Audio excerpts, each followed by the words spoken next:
I don't know how you would explain that. Oh, there's a claymore under my house. They have contracts show by, and then later on, he just comes a red puddle to the floor. Friends, welcome to Warhammer 40K Rogue Trader Strings of Fight Season 3, Episode 32, Panopticon. Okay, just a second here.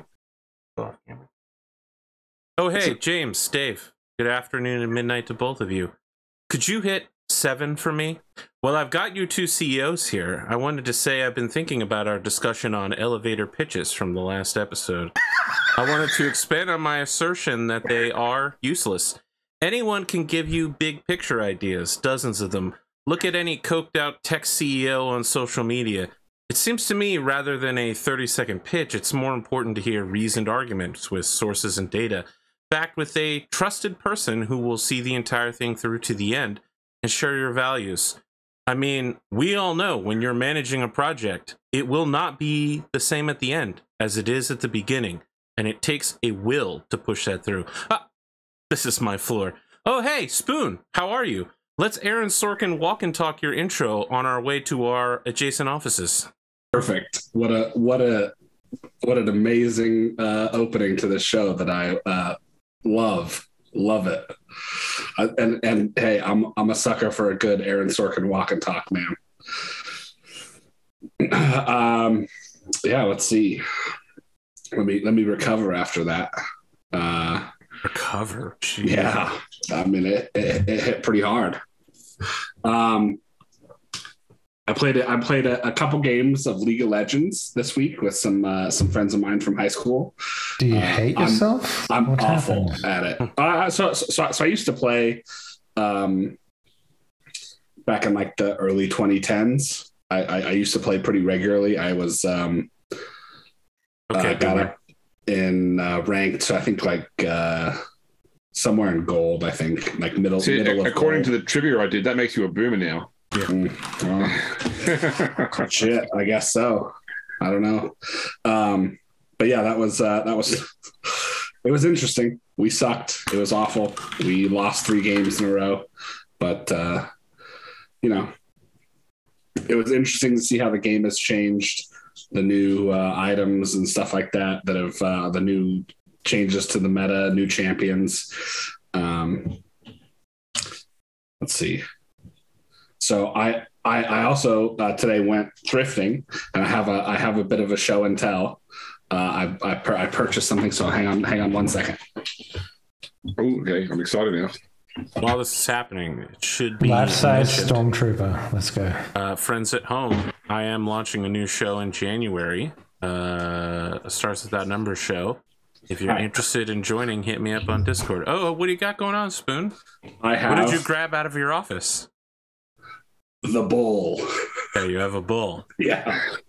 I saw it and I went, Porcelain? yeah, it's ceramic. Yeah, ceramic. Does it have all 4 legs? It does have all 4 legs. Okay, I and, couldn't see the other one. and it's got... And it's anatomically correct. It's anatomically correct. I see why you had to get this. Yeah. So, yeah, that was money well spent, if you ask me. So... That was a. Is it like a coin piggy bank thing? Like what is it? I mean, it could be, but you'd have to put a slot to put coins in. But otherwise, it's just a It's just a thing. Yeah. If I went near a thrift shop, my wife would divorce me. I normally don't buy anything at thrift shops because I'm just like, oh, this is all really neat stuff that I want to look at but not own. But the bowl, I saw it, and I have a couple of other carved stone bowls that were left to me by my grandpa. So they're, it's something of a theme, but I only have the 3. So I saw that and went, I've got to buy it. You going to call him Tavros? I mean, yeah, it's Tavros the bull, right? I got a quick bull / New York City fact for you.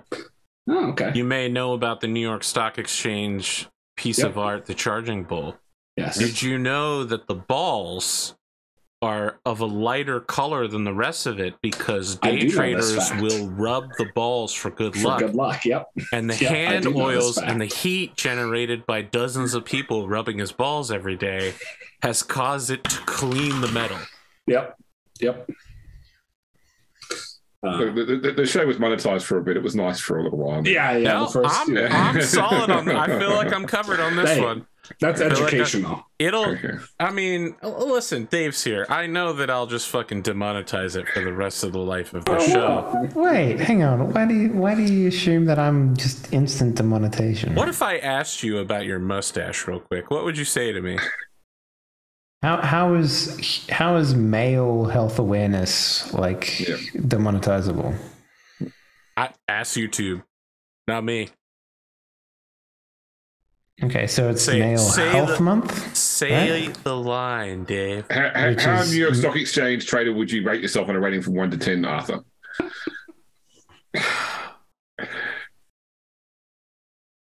do want to grow up to be a vampire, but I also have a soul, so I guess I'm a 5.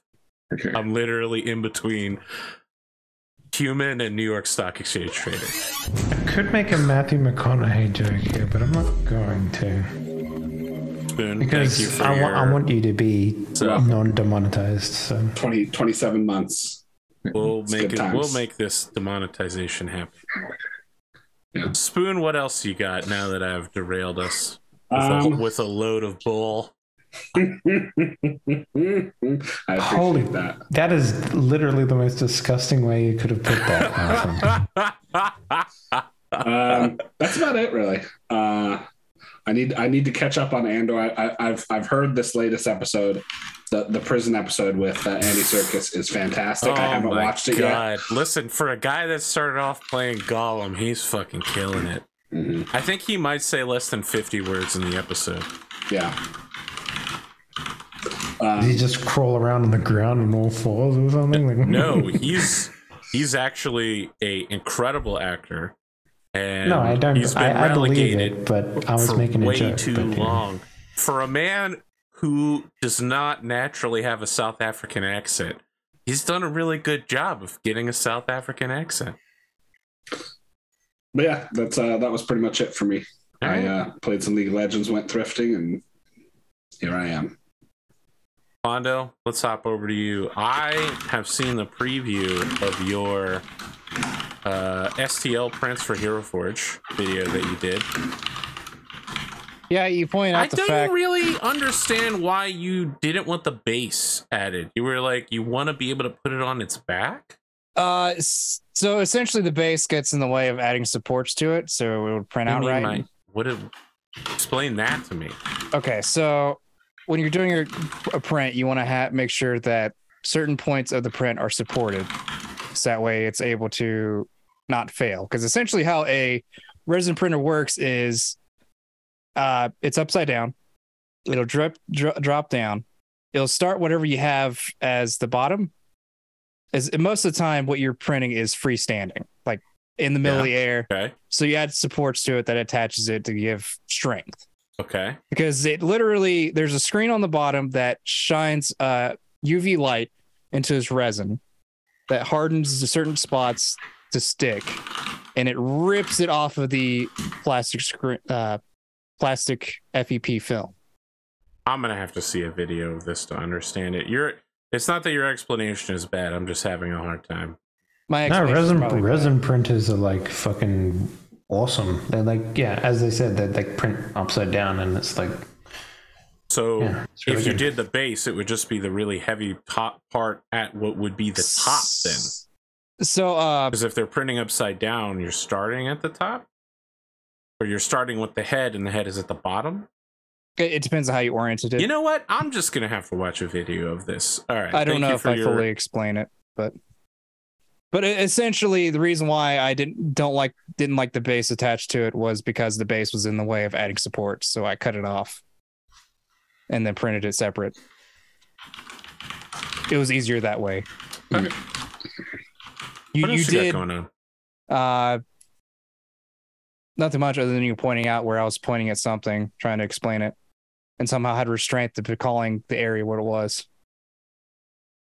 I'm being vague so that way you don't get demonetized. You sent me a message randomly about the other day about flat surfaces around the chest area. Oh, you're talking about the booba. Yes, Okay. I guess. All right. How you explain it? Yeah. I mean, I didn't don't know what even to need to call help those areas. with the Huh? demonetization in this episode. You guys Yeah. are doing all of it, so. Yeah. Yeah, Dave, not this one. And there's 2 parts to the episode, right? So don't worry. We'll let you take the second half. Yeah. Okay. Anyway, as far as my week, I haven't really accomplished much. Been watching a whole bunch of anime since the last time I got. Like, I've caught up on pretty much everything that we wanted to catch up on, plus finish some other things. Did you watch the Chainsaw Man? No, I hadn't had interest in it. I don't know. You The hype. finished Romantic Killer? Yeah, we finished that like the same day on accident, really. Well, then I what was going to else say, have you... when you said anime, I did the whole sort of like CrossFit look up. No, I didn't. Like he did totally. You were looking down into anime, and your whole body language went to like, oh, I'm paying attention now. Yeah. I haven't finished Cyberpunk Edge Runners yet. I made I it don't to know that episode I'm ever 8. going to finish it. It's definitely not what you expect from a Trigger anime, but it's what I expect from a Cyberpunk anime based on the universe. There's nothing wrong with it. It's just fine. The problem is that like a dozen people wrote dissertations for a master's degree about the ending episode, unspoilered, on my Discord, and so I'm like, okay, well, I know how it ends, and I don't have not only do I know how it ends, I know how multiple people philosophically feel about that ending, and I'm just like, I don't really care how they get there from here on out. Like, Yeah, that kind of sucks, to be honest with you. Like, I hate it when that shit happens, but it's kind of like, I don't know how to say it, but like, as a content creator on the internet, it's kind of like your own fault if you don't fucking watch shit early. A little bit. Like, the idea that everyone will like not spoil it for you is impossible. nobody has self-control. That's the obvious part. Mm-hmm. People Like, get upset about I was in a being spoiled on stuff. conversation the other day about like with my neighbors over Halloween, and we're talking about the ending of Supernatural, and her brother was like, "Oh my god, I haven't seen the ending," and then she's just continued to talk about the ending, even though the guy was like, "I've never seen the ending, and I'm watching it literally right now. Please don't spoil it for me." And she was like, "Blah blah blah. Here's the ending," and I'm like, "All right. I mean, I'm staying out of this one." what other animes have you completed, Pondo? What was it called? One called My Love Story. Suzerain, I don't know how to pronounce it. Suzerain Children. Wow, that is old. I mean, it's amazing and it's great, and It's barely, like 12. I think it's like from 2012. Yeah, No, it barely 2014. covers any of the manga. It's less than half of it. So I mean, it's what it seemed like. if you like it, you should read the manga because the manga is truly excellent. It sounds familiar. Can you give me a Suzerain synopsis? Children. It's about diverse high school students from like multiple classes, all like pairing off and having romances, and some of them may have superpowers secretly, or at the very least it's the ability definitely not to familiar. fall out of a building.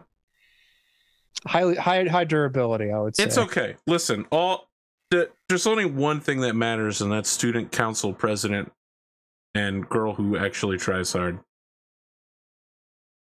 She was sick as hell. Yeah, fair enough. Right. My Love Story anime. I've never heard of this. Oh, it's another oldie. Yeah, never. I know it by its Japanese name. Okay. You should go watch Bento. I always recommend Bento to people. Interesting. So you were like, all right, I'm going to watch the latest anime, and then shit from a decade ago. All right.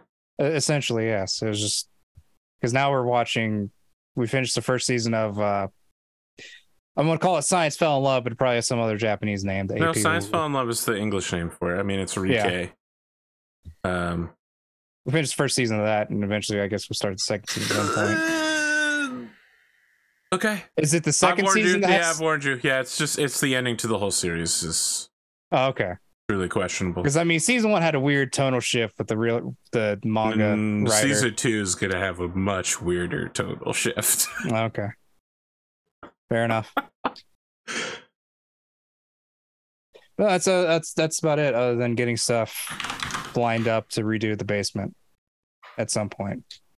It's gonna be expensive and annoying work. What are you planning on doing with the floor? Laminate. Because I don't know what's underneath this carpet that's down here.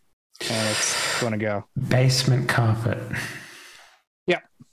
Shag carpet as well. Because the 60s. Is it like damaged or is it like pretty good? It's just ugly. It's ugly. Okay. The bright side of it is not halfway up the walls like some places are. What color is your shag pile carpet in your basement? Hang on. What color do you think it is, and what color is it? I'm imagining like pea green or something like that from the 60s. Pea orange. You're close. Okay. I would have gone with like a orange brown twist. Yeah, orange brownish kind of twist. You know the Melbourne trams or the public transport seat covers. I was expecting something like that. I don't know because I haven't had to use public transport, fortunately. Yeah, it's that dark blue with like purple odd shapes. Oh, okay. But no, yeah, it's old carpet that's going to go, and figure it'd just be better to get laminate. Yeah, but buses and trains that have fabric seats tend to have weird patterns so that you can't see stains as easily. Yeah. Oh, what would happen if you found hardwood underneath it, the carpet? I highly doubt it. It would be weird because it's a basement. Yeah, because I was hoping to find hardwood floor upstairs, but we didn't. So okay. I would doubt the basement happened. If it does, I'd be having a lot of questions about who built this house. What if you find a nice safe under there? I mean, I find a nice safe and I'll get into it. Just make sure you dig diagonally so you don't fall in lava. What? Minecraft joke. Got it. Oh, okay. I'll never forget the day where James's child showed up mid Minecraft stream and told me I was playing the game wrong. And I basically haven't played Minecraft since that day 3 years ago. Yeah. It was so fucking devastating to be schooled by like a 9-year-old that I didn't know how to play a game I'd been playing since before they were born. That's it. The axe forgets, but the tree remembers. Wow. All right. We're just all right. Jesus. Exactly. Okay, Andor, calm down. I'll tell you why I'm excited, James. It's because Hondo so rarely is motivated to do much because he's so tired. So when I hear that he's excited about something, I'm excited because one day he will return. The fabled legend. Once he just has to rest on the mystical Isle of Avalon in the care of the fairies, and when he returns, the once and future king, we're gonna get a second Camelot of Kingdom Hearts commentary. We will see. I will one day learn the plot of Kingdom Hearts 3, which I have studiously avoided ever learning anything about. I don't know what Nording is, but Pondo will explain it to me in video format one day so I can skip playing 3 and play 4. I don't know if it's a meme, but I saw a fucking goofy ass comic the other day, which is literally Goofy wakes up one day and the entire story of Kingdom Hearts was just some dumbass dream that he had. I think there was something similar to what you're talking about, but it's when he got knocked out in Kingdom Hearts 2. Dungeons and Dragons campaign. He's telling Max's girlfriend from the Goofy movie. Oh, hilarious. I think that's the best theory I ever heard, actually. Listen, there's a guy who for years has been practicing the power line dance and getting better and better at it and like improving his costume. Like he's got like 35 dance videos from the Michael Jackson dance from that movie, and I'm amazed he's still kicking at it. It's getting really good. But no, Pondo the Glad. No, that'll never happen. Get out of here. Look, he can't come back and be the same person. He's got to go from gray to white. No, you don't have to do that. You realize in order to go from gray to white, he had to literally fucking die. Mm-hmm. And then he had to experience all the ages of the Earth, which, by the way, he'd already done once. He also had to depose the leader of his order, Gandalf, or Saruman the White. He was already the White when he showed up to depose him. Well, it's funny that you think the opposite of the mad is for the glad, because I initially did it for crazy. They just rhymed. It does, yes. I've seen them all essentially, as far as stuff that either rhymed or too long.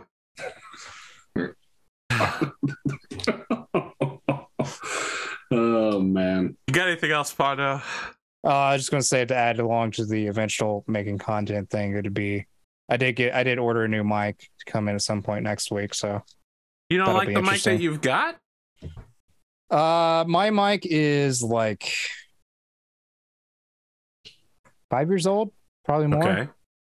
And it's just a basic Audio Technica 2020. Okay. Wait, that's basic now? Jesus fucking Christ. True, that is considered to be entry-level streaming now. What are you getting, like the SM7 whatever? Yeah, pretty much the same thing that Dave has. The mic of the Office of the White House. Yeah. They use it in their briefings. The SM7B? Yep. Yeah. You will need phantom power, bro. Well, I mean, the Echo XLR has phantom power. That's a purchase I probably do regret, is the Echo XLR. Really? You don't like it?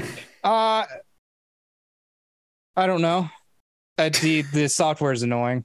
That's about the main thing. Yeah, it's okay. I mean, I went from a full mixer to this, and this is way better than a full mixer. So, as a broadcasting guy, I think I would have preferred the full mixer. Sure, but I also don't stream anymore, so that's also true. I would have probably preferred to find something a little bit cheaper than the Go XLR. You can get the Go mini XLR one. was probably the worst of my impulse buys. Okay. That's my opinion. It's nice. It does its job. The software is kind of meh. That's the end of my TED Talk. What do you have, Dave? So I'm watching Chuck at the moment. I don't know if you guys remember that 2005 TV show. It's not bad. It's pretty good. And then after we finish that, I think I've made a vow with my wife to watch Lost again. Again. I mean, okay, so I saw it when it first came out, and I have recollections of it. And I just remember people being absolutely, I don't know about the rest of the world, but at least in Australia, people were fucking bonkers over it when it came out for the first time. There was a lot of build up to it, at least I remember in Australia, like the channel that was covering it, that carried it, had like months of build up to it was like 7 or 9. I can't remember. Channel 7 had it, yeah.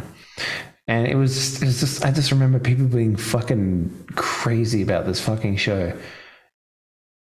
And all I remember from it was just like weird shit, like a polar bear and some other shit like that. And I was like, okay. Smoke monster. It should be noted to the folks at home that I am a massive Lost fan. Oh, yeah? And I will ruin every season for you real quick. Okay, don't. Just I want to watch it. So I'm don't. joking. Okay. The first 2 seasons are really good. Yeah. What else? We had our first Halloween over here in the house.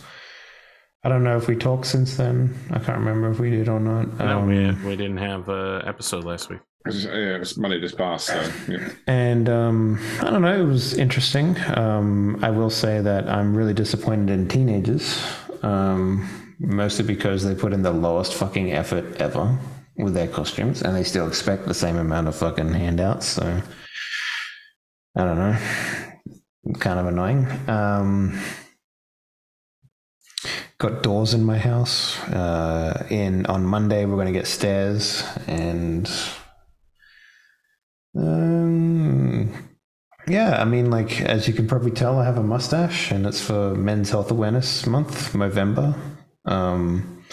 So do yourself a favor and check yourself for lumps in the places that you're supposed to, man or woman, I guess.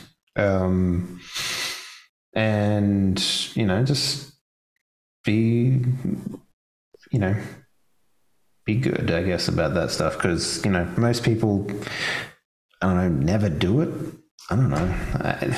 It's weird to talk about it because, at least in my field of, business, there's a lot of like really bad like November trends.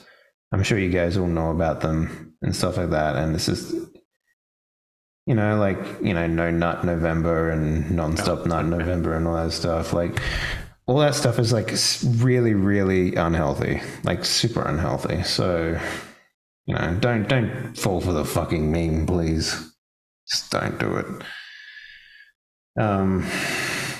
I don't know what else. Fuck. I was really thinking about playing replaying Persona 5, but like, I don't know. I don't think I would like it again because, like, I mean, I finished it the first time because they just released Persona 5 Royale on Steam, which is apparently like they fixed a lot of problems, but they didn't fix the fucking cat in it apparently. So I don't know. It's a weird one. I might just play it on Xbox Game Pass or something like that. I don't know. But I also recently convinced a friend of mine to replay the Metal Gear series with me when we have time. So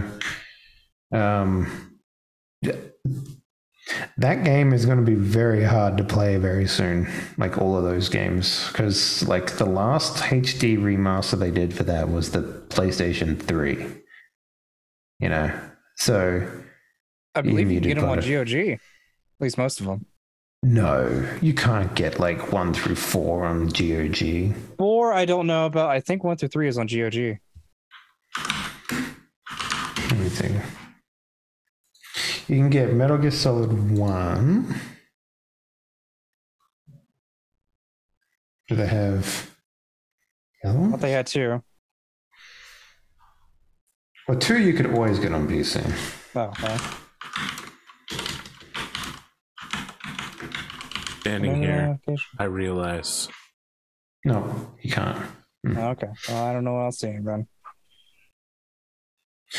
Yeah, and then like we're gonna have to emulate them basically because it's like next to impossible to get a PlayStation 3 these days. No, Metal Gear's on GOG. Yeah, Metal Gear. But it goes Metal Gear Solid 1, Metal Gear Solid 2. Solid's on PS. Yeah, you're missing Solid Snake. It's Metal Gear Solid Snake, Metal Gear Solid. Oh. 2, 3, 4. Yeah, but anything before MGS, I don't really consider in the. Well, then you just start with Metal Gear Solid. Yeah, Metal Gear Solid. Are you 1. including VR missions? No, and I'm also not including Peace Walker either, because fuck that game. Well, not a lot of people played it. It was in the HD remaster though, so. But yeah, I don't know. MGS3 is just like a perfect game, I think. But like you kind of need to. How are you eating tree frogs? Yes or no? Well, sometimes you got to eat a tree frog. Yeah. So, in the rain. Yeah.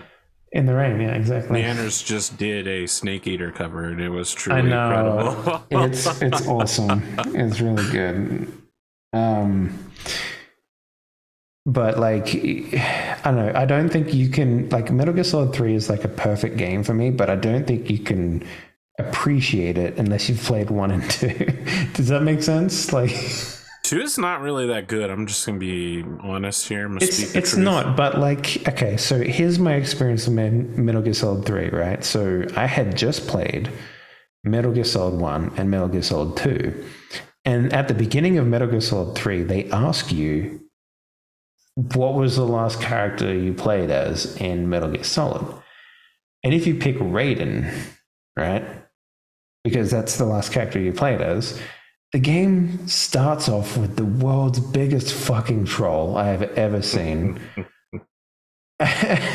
And it got me so angry the first time I played it. And I don't know, that game is brilliant. Like there's not many games that can top that one, unfortunately. Metal Gear Solid 4 was okay. It was a good ending, but it wasn't really an ending, if that makes sense. Like, it was weird. Yeah. I want to say two things. First, having finished Death Stranding, Hideo Kojima needs somebody standing over his shoulder telling him what not to do.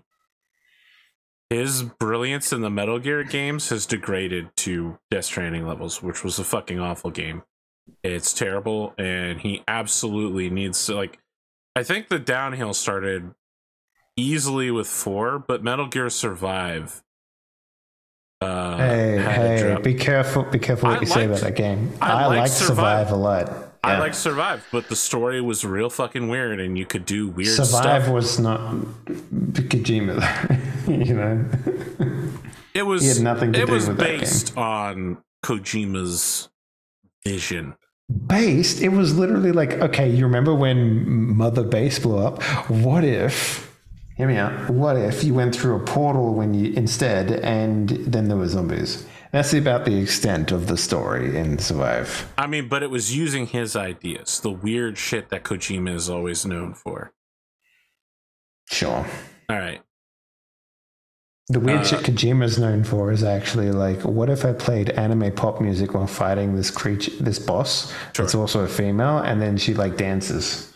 Like, that's the sort of shit. Death Stranding is terrible and has ruined Guillermo del Toro for me forever. Not that I was a huge fan of his movies, but I feel like after playing Death Stranding, I will never watch a Guillermo del Toro movie ever again. To be fair, and I definitely will not watch the Guillermo del Toro collection on Netflix. Here's how I see Death Stranding, right? Kojima creates a game where he tricks all of his diehard fans to walk across America. It's not the walking that was the problem. It was the total pointlessness of everything that you ever did. So you walk across America, and then the game's like, okay, now walk back across America again.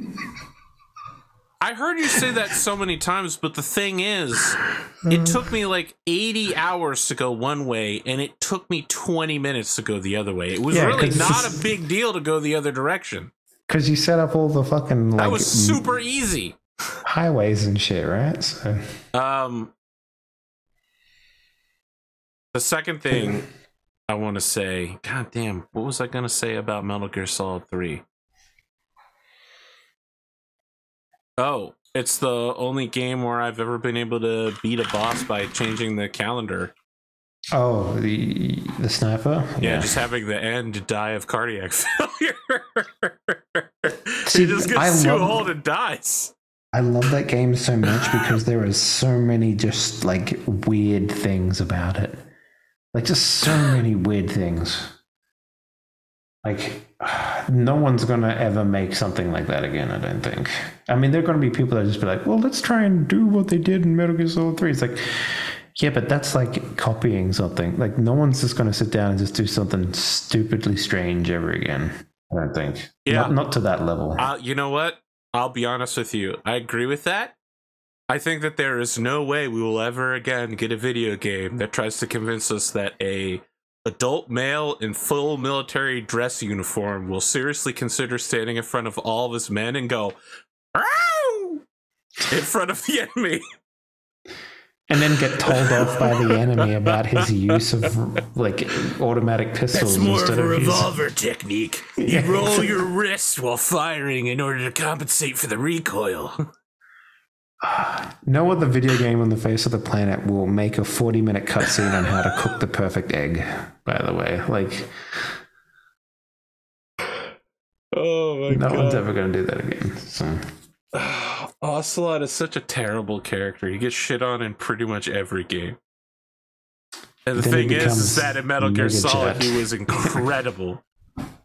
Yeah. Oh, that game. Oh, that series, I guess I should say. Anyway, I don't know. What else can I tell you? Yeah, I don't know. I mean, I'm just doing writing. Like, we had a spectacular Halloween release for Sapphire. Like, we beat all our sales records and all that shit. And yeah, I mean, the game is doing really well, all things considered. So I don't know. Anyway, Arthur has a swan song. Not swan song. Stars Without Number. Every time I see SWN, I think swan song. But Stars Without Number game coming up. Go fucking tell Arthur you want to play it.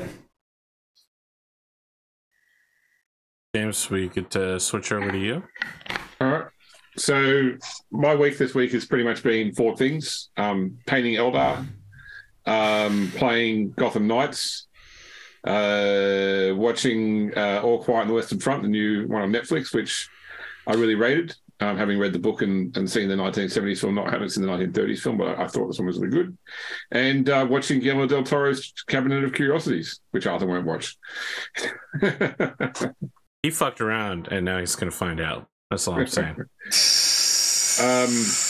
It's funny actually because I thought my father might enjoy it after I watched the first couple episodes, so I gave him a call and said, "You should check it out." He's like, "Oh no, we watched the first 2 episodes and we didn't really get into it, so we're not going to keep watching it." And I got to admit, the first 2 episodes are not the strongest, especially the second one is probably really pretty poor. But the 2 episodes based on Lovecraft, like I don't see Lovecraft as a good writer. I like H.P. Lovecraft's work, not because he was a quality writer, but because he was one of the first people to do horror. You know, so you had like in the sort of the late 1800s, early 1900s, you had people like Arthur Conan Doyle, Mary Shelley, Lovecraft. You know, was sort of the pioneers of horror. But it was interesting because it was new. But I think if you compare him with modern writing today, it's not great. But the 2 episodes. Hold on. Whoa. You included Arthur Conan Doyle in that? Yeah. As in the author of Sherlock Holmes. Yeah. I mean, in horror? Yeah. Hound of Baskervilles definitely had horror elements to it. He explored the concept of horror in the Sherlock Holmes novels. All right. For sure. You know what? I'll buy that. Sure. Yeah. Thank you for supporting my belief. But look, anyway, I did just enjoy needed those you episodes. to prove it to me. The Pickman's Model and Dreams of the Witch House were the 2 episodes based off Lovecraft short stories, both of which I read as well. And I think especially Pickman's Model was a really well done episode. It really sort of captured the Lovecraftian mythos vibe. And I think all the episodes have definitely, like, I think all the writers have taken some inspiration from Lovecraft because there's this whole sort of eldritch element to the horror in the show. But yeah, look, I mean, they're 45-minute horror episodes. What do you expect? The little intros by, sorry, Black Mirror. That's what I expect. Well, the intros by Guillermo del Toro at the start of each episode, I'll take or leave. It's very, very sort of reminds me of Jonathan Frakes doing the the Unsolved Mysteries, or it was, yeah. We just that's what it reminds me of. So good though. That's right. So much better when played at half speed. No, yeah, he sounds. Did you ever stay in the graveyard after midnight? It's great. Yeah, that's been my week really. Gotham Knights, like, I know it got terrible reviews, but both I and my son are enjoying playing it. I don't think it's. I can see the similarities to the Arkham games, and I think if your favorite Arkham game was Arkham Asylum, like mine was, it's probably the least like that. It's probably closer to games like Arkham Knight, way more open world than like something like Arkham Asylum was, but still, yeah, I think it's good. Those games gave me severe like I got so bored of those games. Like, they were so similar to each other. Like, the first one was interesting, but then after that it was like they didn't really do anything with it too much, I thought. So what I thought, so Arkham Asylum, and I'm just padding for time here because Spoon's away at the moment. Arkham Asylum I equate to being very similar to the recent Tomb Raider games, in that it's primarily a linear game. You're going from linear scene to linear scene. It gives the illusion of having some open world nature to it by having like these hub areas that you move through. It's called semi-open world. Is what you move back and forth with hub area to get to each linear component. But and then as they went into the further Arkham games, they tried to make it more and more open, where you've literally just got a whole city to move around, and the linear nature of it starts to get removed for more of a do what you want to do when you want to do it. And that's really how Gotham Knights is. Gotham Knights is sort of like, there's the main story, but there's sort of like also 3 or 4 other side stories, and you just progress them at whatever point you want. And because it was originally designed as a live services game with level gating, you can't just sit there and play through the whole main story. You have to go and do the side stuff, so chop and change which story you're currently playing in order to meet the level requirements to get to the next part, or to be able to actually take on the next component. And it has a problem where enemies become bullet sponges, basically. If you're not at the right level, you've got to punch them 500 times before they go down. But I think overall, I've enjoyed the game, and I'm just playing through it. I'm doing whatever my level is. I'm doing that level of content at a time, so make sure the challenge is where I want it to be, and not getting too far ahead or too far behind. That sounds ridiculous. Do every side quest, then do the main quest. Well, it's like sorry.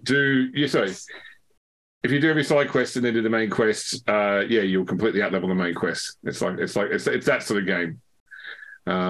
But also the main quest also gates parts of the city, for example. So therefore, you can go through the whole city from the very start, but you can't do certain activities until they're unlocked through the main quest. I was just making a joke about it, because I restarted 2077 recently, and then I ended up doing the same thing where I did all the side stuff where I did all the main quest stuff, and I was over leveled quite a bit. Yeah, that was my style playing Cyberpunk. I don't think there's a very good answer to that. Like the reason developers put that shit in there is because it's engaging content for players. Yeah. Right. And it gives them a lot to work with in terms of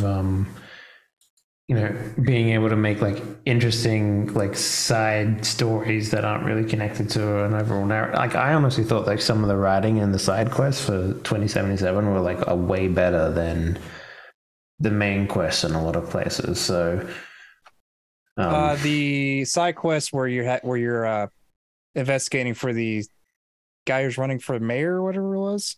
Yeah. That's probably like one of the most interesting side quests, and you don't do anything about it. Yeah. And plus all the bio organ harvesters and all that shit. Like they had some really interesting like cyberpunky type stuff in there.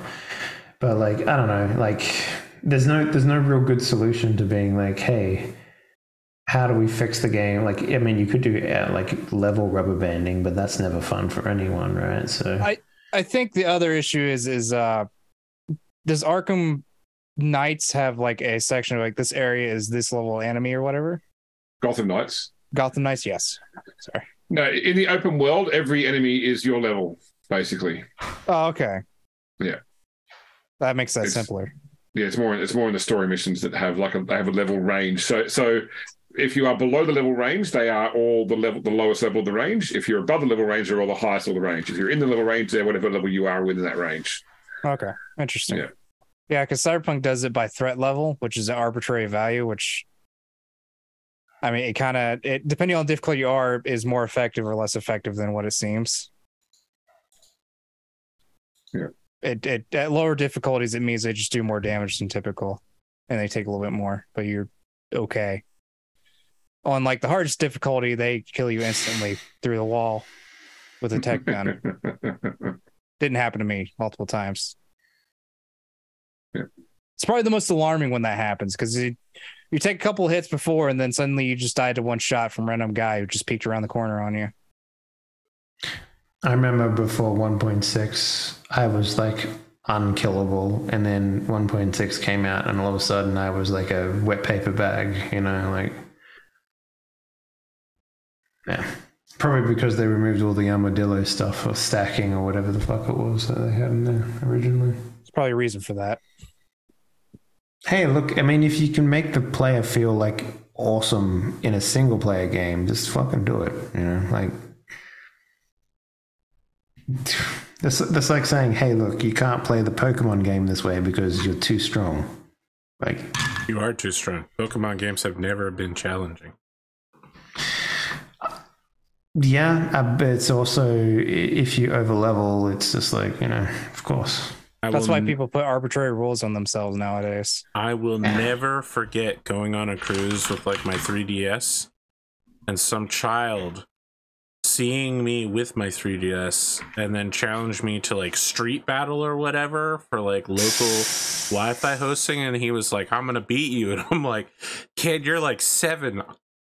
You weren't even born when this game came out. I'm gonna beat your ass.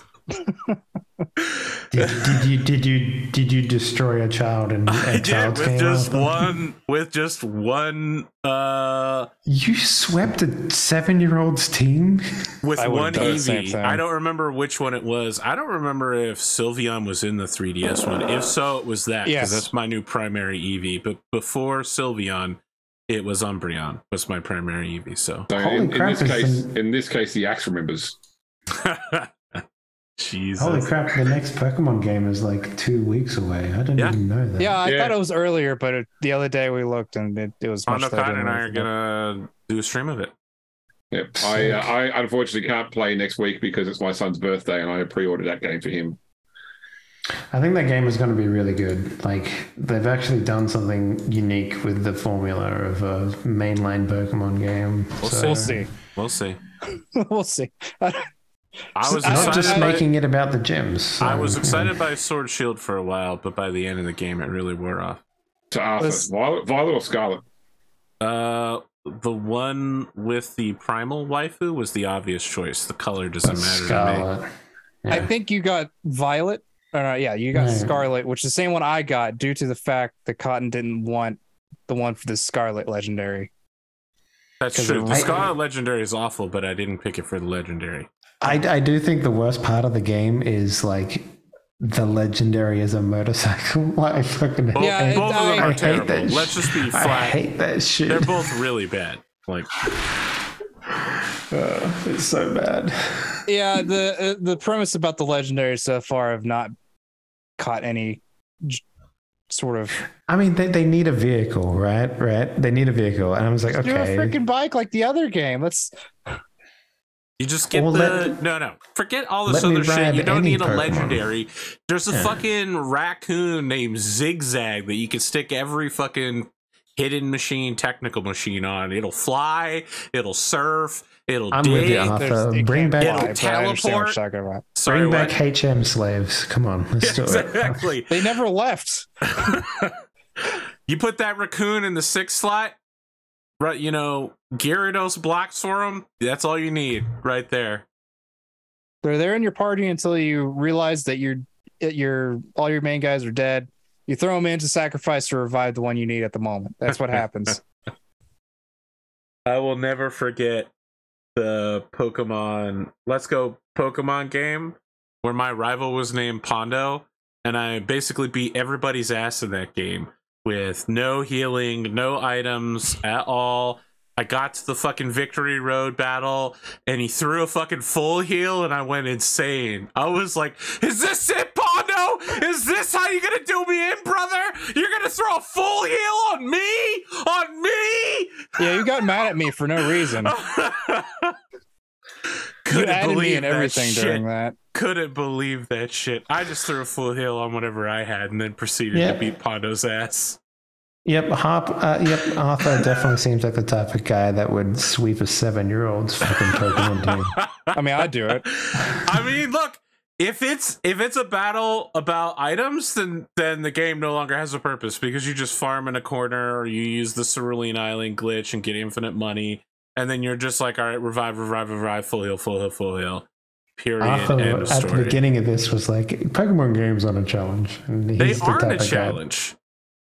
Fucking because of shit like that. If you can literally just throw full heals at people, Yes, I agree. The 7-year-olds do need to learn the hard truth about Pokemon. Whatever jank-ass Pokemon you think are good are not good, and teams full of legendaries aren't good either. You know, here's the thing, Arthur. You just ruined a kid's day, and then you ruined his parents' day as well. It was funny for me. Why? Let me ask you a question. Why was a 7-year-old loose running around bothering me in my free time in a library? All right? Ask yourself that question. Arthur, you're like literally a Pokemon trainer standing in the library waiting for the protagonist. Arthur is the guy, the protagonist, except for he's the secret hidden boss who has a full stack of Pokemon. Oh, I'm the Professor Oak boss for sure. The secret one that was written in the game, but you never got to fight. Yeah, Professor Harkness maybe with his Eevees collection. Jesus there's this dude on YouTube who does PvP Pokemon, and he beats teams of legendaries with like the most normal basic Pokemon like Bidoof and I'm not surprised to hear any of this. Yeah, but he's also like baton passing through like 7 normies to get to fucking Geodude so that he can one-hit sweep a fucking team of legendaries. Like, come on. It's just really funny. Before I finish up, can I quickly tell a funny cyberpunk related story? Please. Cybernetics related story. So there's people who have obviously, all the classic cyberpunk memes of the people doing weird shit, with technology. There was a story in Australia from about 4 years ago now where a guy who calls himself a biohacker determined he had he'd used cybernetics because he had extracted the RFID chip from his travel card to go on public transport and implanted it under his skin. So he just sort of hold his wrist up to the card scanner. And I can see where this is going. And he went on to TV and talked about how he had cybernetics because he had this chip under his skin. The company which runs the card service for the government determined that he had breached the rules of the card by modifying it, and so cancelled the card. And he was subsequently charged for riding on public transport without a valid ticket, and ended up pleading guilty. Now, what puts the cake on the story, though, is the fact that this guy, his legal name, he's changed his name, but his legal name is Meow Ludo Disco Gamma Meow Meow. And so all the articles about it at the time, it's like, Mr. Meow Meow pled guilty in court to this offense. It was absolutely great. Amazing. That had to been done on purpose. This is one massive troll scheme. It's got to be. No, Pondo, some people really do be like that. Yeah. I suppose, yes. Yes. All right, James. Meow, meow, indeed. Yeah. All right. I can assure you I am not a cat. I'm a lawyer. All right. Previously on Rogue Trader's Things of Fate, leaving the asylum on Reth, the group returns to the Hand and proceeds to tranche to check the status of the Heart of Majesty. With the Heart of Majesty ready to travel, the group has fitted out to the teleportarium chamber and moves their command operations to the capital ship. With many allies, including the Eldari, Macabian Janissaries, and multiple Imperial nobles in tow, the group sets off for the final encounter on Mara. As the flotilla arrives in the Mara system, they find the destroyed fleet of Chaos ships and a single capital ship, the Spear of Destiny, once Erasmus Harlock's own vessel, which turns its gun on the newly arrived ships. As debris from the space battle falls through the atmosphere of Mara and the ground battle is waged between the assembled allies and the servants of the Marionette, the group teleports surreptitiously to the surface in the ruins of the prison known as Ice Station Mara. Thought for the day, the burden of failure is the most terrible punishment of all. So, bringing back up to speed, you have just teleported onto the surface into the middle of the surface level of the prison complex, which is pretty much like a big administration building, a landing platform, barricade walls with towers. Although the battle is taking place far away, or because it's taking place far away, it seems sort of eerily quiet here. Just the chill wind blowing through. I mean, your various. Does Androchiron actually have power armor or something that is environmentally sealed? Yeah. Okay, cool. He's wearing light power armor right now. Okay, there you go. Well, been for a while. Your various suits are telling you that the temperature outside, it's not instant death. It is not survivable for long. The air is breathable, but the temperature is way too cold. Okay, I'm gonna open a Vox real quick. Yep. All right, I Vox Ivy and say, we got down here all right. Are you still reading us? There's no response. There we go, James. Got him. Now we know who died. You think you can get us with which one of them died? Well, now we know. Do we? We don't know if she's dead or not. I now Vox the Vox operator on the ship. They could be wrestling around on the floor. Exactly. I Vox the Vox operator on the ship, and I just go, hello, Vox operator, master of the Vox. It's a scratchy line, but you get, I'm receiving. Go ahead. Yes, this is the other master of communications on the ship. I just wanted someone to go check in on the engine seer contingent. I was calling Mistress Ivy and wasn't getting a response. Just make sure that the communications lines back there are working, make sure everything's good. Just trolling the game master real quick. We'll send someone down there. Give us 20 minutes, half an hour to get someone down there. Oh, that's fast. No, did we get the upgraded tires on the golf carts? No, we'll just call someone closer to the location. Of course, yeah. Of course. All right, thank you. The man's trying to figure out if Ivy's dead or not. Yeah. It's obviously something we're supposed to find out later. But if James wants to leave us this tasty piece of bacon, we should split the bacon into 4 pieces and all eat it and then question where did the bacon come from? Why was it glazed with maple? Is James Canadian now? The fuck are you talking about, Arthur? I have no idea. I'm just... This must be insane. Andrew, we're 2 episodes away from the fucking end of this show, and I just found out that we can't play next week. I'm losing it, guys. This is never gonna end. I have 15 scenes to get through today. Let's do it. I know where I want to be at break and at the end, and I can drop less important scenes out as we run out of time. We're slowly dropping out scenes right now. Fuck, that's fine. Let's just use the teleportarium to get to the end of this shit, says Arthur Perkins. That's what I said. So, looking around, do we see any structures that would lead us to believe that there's like a freight elevator down or like a mine shaft that we can go into? Give me perception rolls or awareness rolls, see what you can see. I'll give you the awareness roll and I'll fail it. We'll see nothing. Oof. That's a good way to start the night. I'm gonna spend a fate point and re-roll that because I was kind of. Oh right, hang on. Sorry, let me get into roll. Okay, I see everything. Never mind. I'm gonna go get a cup of coffee real quick too. Can I? Yeah, why not? What are we gonna do about it? Bitch and moan like usual.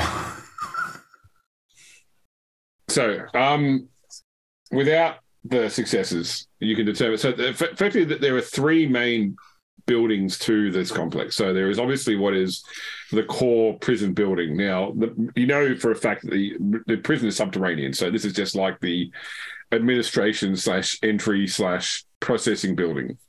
There is another building which is effectively like a point defense building, which has an old defunct lance battery, like a macro cannon battery on it that would have been used to defend against any sort of sky-based attack. And then there is a sky shield landing platform with an associated like radar building. Now you can also pick up that there is a destroyed lander on the platform. The lander looks recent. More recent than everything else here, which has sort of got that telltale sign of debris and destruction.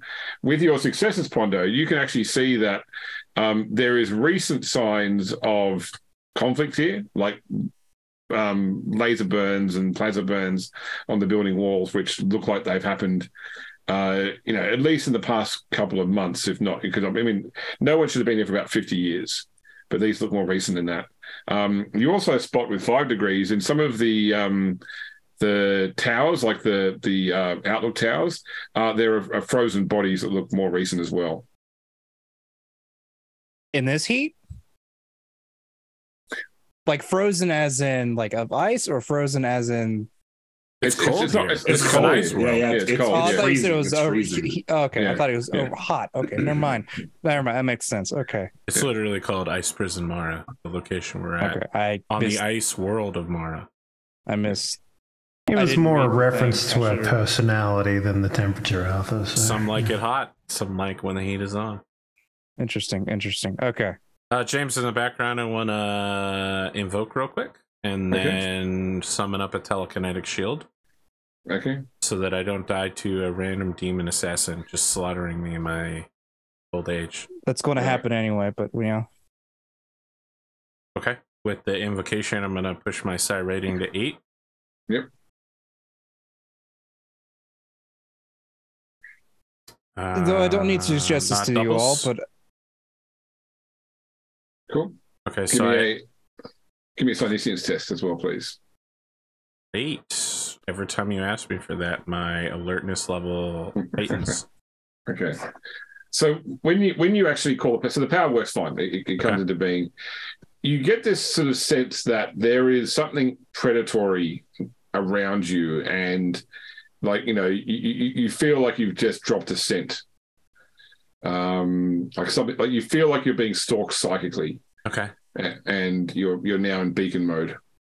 Well, given that this power is a sustained one, Yep. I must smell real good then, because I'm giving myself +8 armor versus warp weapons. Well, all weapons. Ringing the dinner bell, baby. I'm tired of demons one-shotting me, okay? This is the literal only defense I have as a psyker, is to use telekinetic shield. When has a demon actually one-shotted you in this game?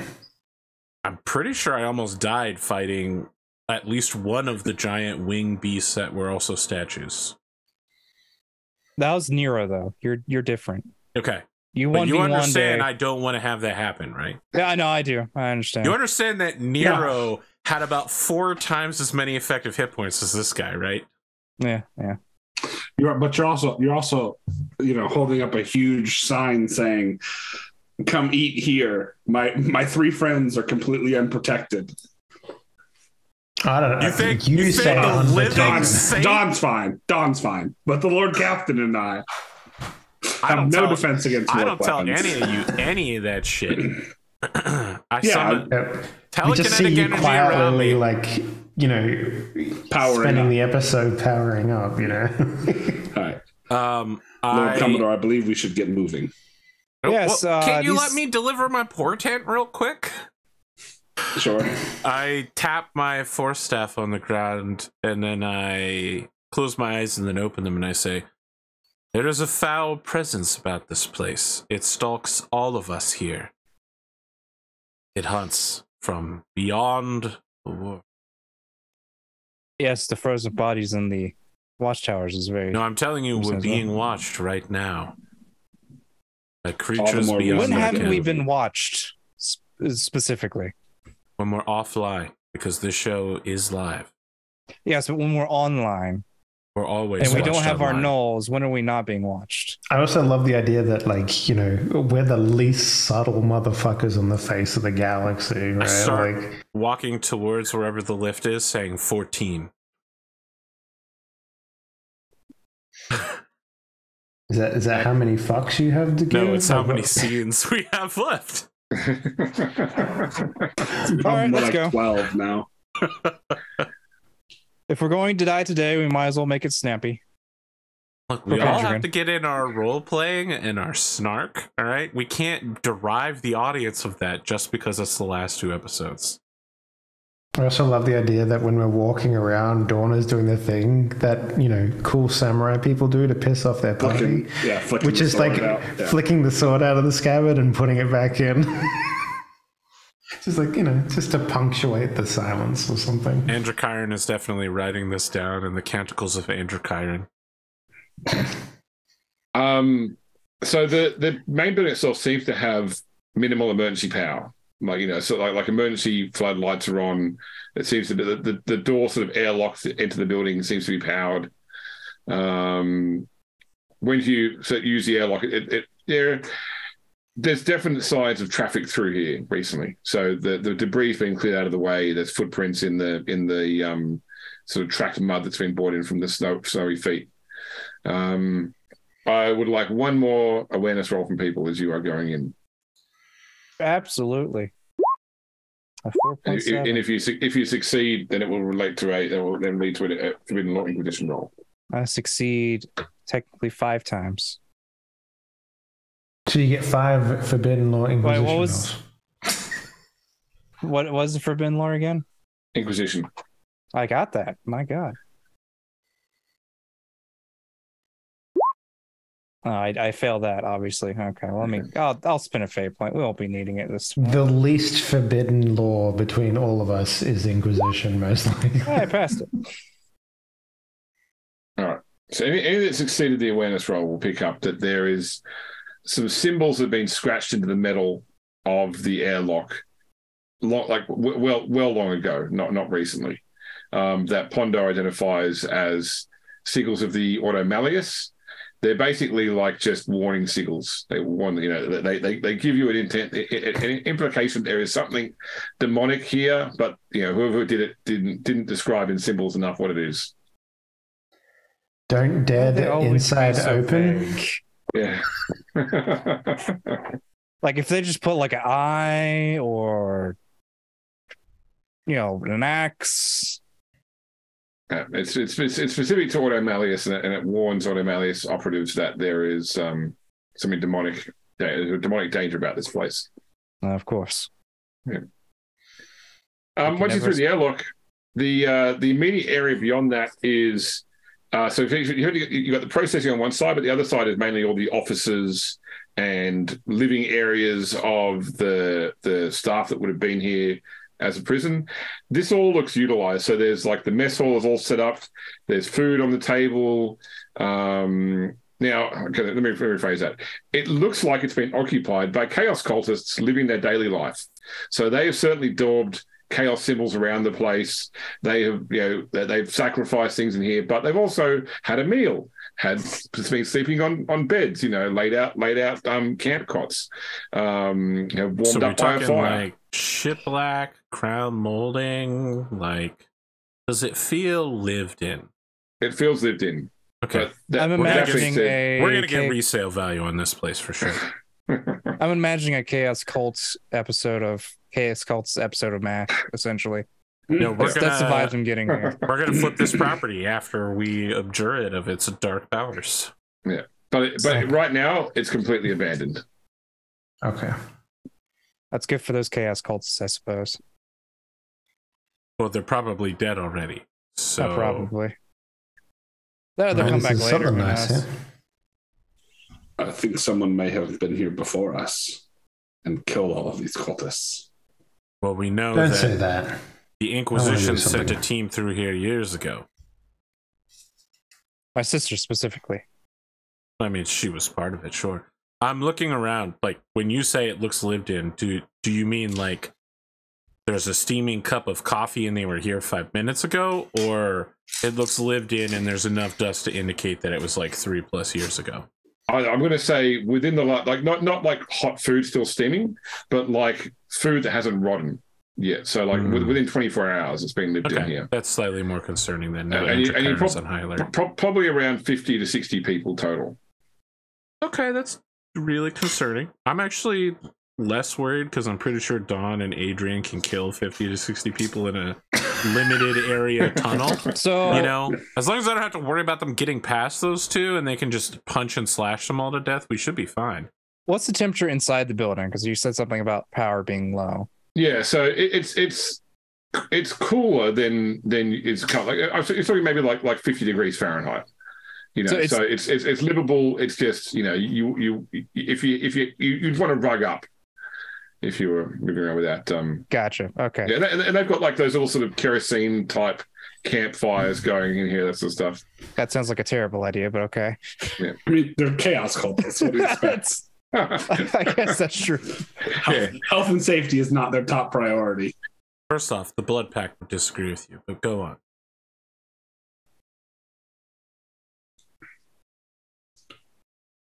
James, go on. Okay, I see. You done with this area? Essentially, it's like there's been visitors here recently. Yeah. That's about it. Explore this area at all? I mean, we have to figure out a way to get to the Tesseract, right? Why do they always live in squalor? Because they can't afford anything else? Most The people live in squalor. nature of the worshippers of the dark gods. I've Can seen someone put all out of those your kerosene? rooms. Like, why can't they just have, like, you know, normal belongings? Like, why does it always have to be like rags? No, there's definitely a game of cards going on at one of the tables, and someone clearly bought a deck of cards. You know, I see it and I kick it over. I was like, Okay. That doesn't count. Adrian gestures with one, power fist. One person had a really great hand. There's like someone trying to do laundry or something like that in the corner. Like, you know, he's like, I'm going to wash my rags. I was like, Yeah. They're going to wash themselves. Shall we continue for the complex? Do we see any clear and obvious path forward, like a hatch in the floor or a tunnel leading out?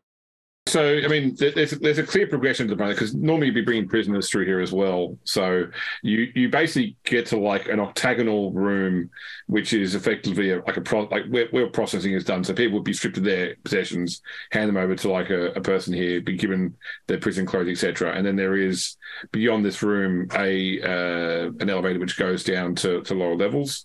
In this room, there are multiple frozen bodies. Now, these bodies look to have been here for an age. They've got that sort of mummified appearance to them. So what's happened is as the power has been turned back on again, and it's gotten up to a comfortable 50 degrees Fahrenheit, the bodies have started to like thaw and rot now. But otherwise, they have been here for some time. They look like these men are wearing arbitres or like effectively prison guard uniforms. They look like they basically got into some sort of fight and effectively shot each other, or there was some sort of conflict between arbitrators and arbitrators here. The one that appears to have died last has no bullet wounds, but also like appears to have like sort of expired in the corner, has written in blood on the floor beside him, "Make it go away, crawling in my head."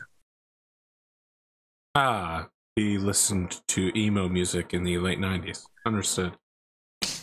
More probably the Linkin Park Seekers. fan. I see. Does any of the bodies have like maybe an access card that might become useful later on? So or an audio log with like a 4-digit code that we can get into the armory with. James, I'm just going to ask you this real quick. It could be a parasite or like a creature, but is there any like warpiness around this person or this area? I'll take a Sinisthius test. You know what? I will gladly deliver it because I asked for this rather than you asking for it. I mean, from the way it sounded like it was the Seekers messing with him. I guess it could have been. That's a good amount. That's a good amount. Yeah, 5.4. Did Androchiron encounter the Psyche before, or was that only when Nero was here? So I believe Androchiron is the last original member of the ship. Yeah, he was one of the few that lived. He was one of the few that lived, but almost all of those people have died since then or left the ship, like the original navigator. So he was present, but he was in the hated null bubbles when it happened. So he's aware of the Psyche, but he has not been affected by one, as far as he knows. Okay. So I think it's that. I think there are Psyche here. So it feels similar to that, with the exception that so these men weren't psychers, and Psyche specifically could only infest the minds of psychers. But am I thinking enslavers, since it's a very similar path of attack? No, it's enslavers. Co-opt someone's will. This is more like this person had a parasite growing inside their mind. Is there any Animorphs. further thing I can throw in here to get more information? Or devise some form of defense against this? Helmets. Yeah. I mean, strength of mind is probably the main thing. Like, if this is something like Psych Nguyen, then yeah, you want to be. First off, they are a warp predator. They are drawn towards psychers. But yeah, the weak-minded is weak-minded psychers. What they normally lay their eggs inside. I think that Androchiron will kneel next to this person and like put a hand on the ground like a hunter looking for tracks in the area, and then stand slowly and say Psych Nguyen or something similar. They're hunting for the mines. Do not believe this man was a psyker. Steel yourselves. Steal your minds, for we do not know what lies ahead. Did we not bring a null? I don't think you put it null. Otherwise, nothing that Androchiron's been doing, Sinesians test-wise or telekinetic shields, would have worked. Yeah, it's a realization that we forgot to bring a null. We didn't forget to bring a null. I brought our canary, Oswald. Yeah. It's gonna eat the small brain first, and then we'll know that something's happening. Didn't we bring another small brain? We brought a couple small brains, I thought. We brought Oswald, and we brought the Space Marine captain. If you think that's small brain, I got some words for you. No, I thought we also brought the Emperor himself designed those brains, bro. I thought we brought the Last Scion guy.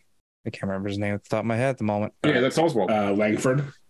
No, Oswald's a Janissary, isn't he?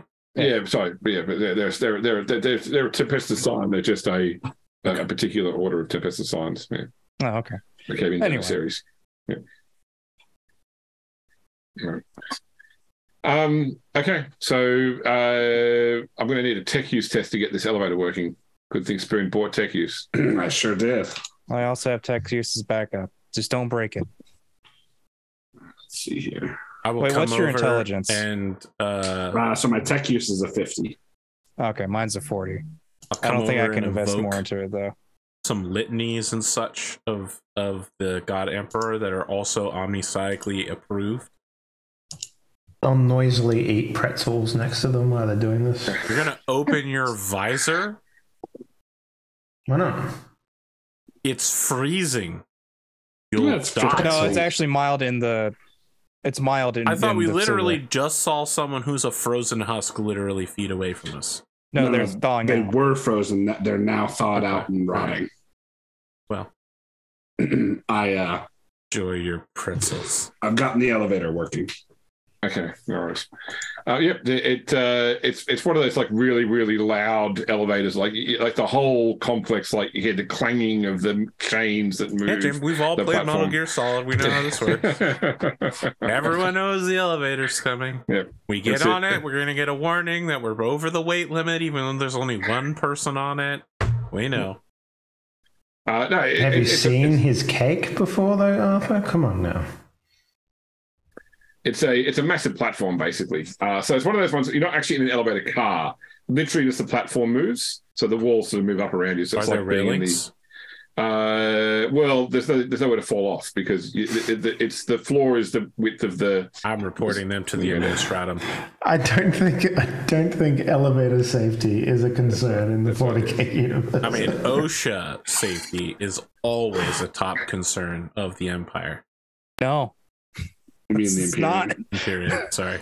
It's not.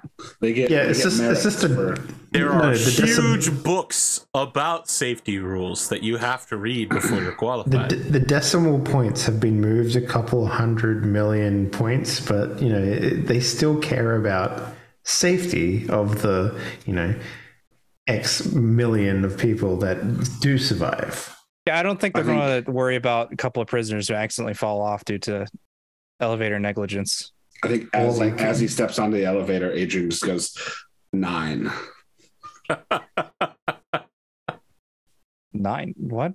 He's talking about the number of scenes we have left because we're wasting right. them. Yeah. The elevator, so it's a platform in a cylinder, effectively, or an octagonal shape, and you go down quite a way, probably about 300 feet, before sort of like the walls around you disappear because it drops. It comes to a room which is bigger than the whole platform. So it's lowering into the middle of the room. And this is obviously where, like, you can see from hanging from the ceiling are, like, now long, sensitive, unfunctional sentry turrets. And this whole chamber is a massive circular chamber where prisoners would be sent off to various wings. There's guard stations here. You notice two things. First off, you see a body lying on the ground near where the elevator is coming down. It looks like it's been here some time, but it is wearing like administratum robes, and it's decapitated, or it looks more like head blown off by something explosive, like a bolt round, for example. The other thing you see nearby is a piece of machinery which has the body of a woman merged into the machinery, like her flesh sort of melts like wax into the metal. Clearly dead, clearly here for some time, and now started to rot more as the temperature in here has started to rise. It's a bit cooler down here as well.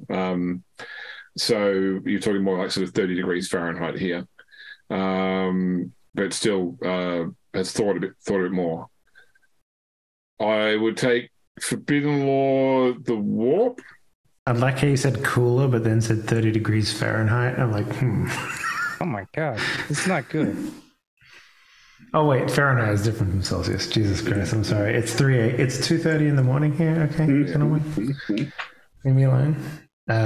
We can do Kelvin if that works better. It's more than 3 degrees Kelvin. 301 degrees Kelvin. Yay. So the body merged into the machine looks like the result of a botched teleportation. Is this the video game telling us about the dangers of using the teleportarium? Yeah, we made the right choice in teleporting to the surface rather than teleporting in directly into the prison. I thought we flew down to the surface, actually. No, you teleported. Oh, okay, that's right. Fair enough. As we're preparing to get off the elevator, Androchiron pulls out something left behind by Nero, his old picked capture. And he turns to Oswald and the Space Marine and his 3 companions, and he says, I think we could do a serious one real quick and then like a fun one. I just wanted a record before we go on this mission, and if we die, I've got the canticles right here. I've been writing ominous Latin phrases like libera te tutumet, so that if people can follow our journey and get clues as to how to solve this problem. How do you expect people to find your canticles if we all die? And serious faces? Okay, and then like a fun one. Everybody smile. Everyone's helmets.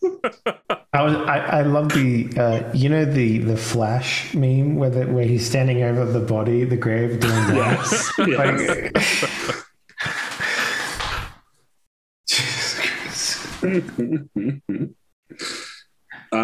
I would like to examine the administratum adept's body.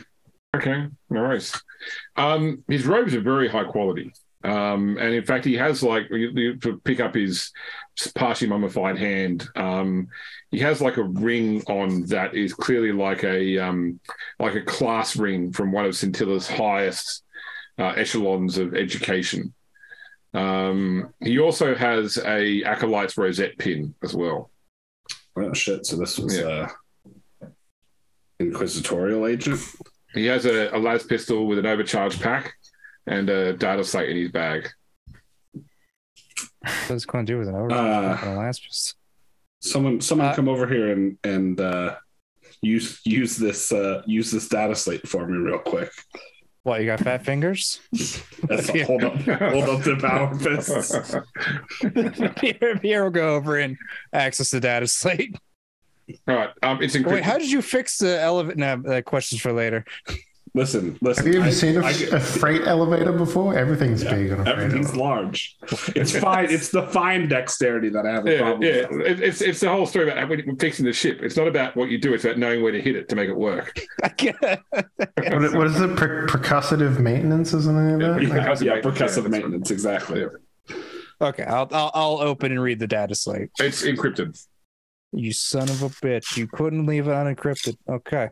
Oh wait, Lord Captain, I found this post-it note with a 4-digit code on the body over there. Do you try it? 1, 2, 3, 4. So the encryption is it like I had to decipher it?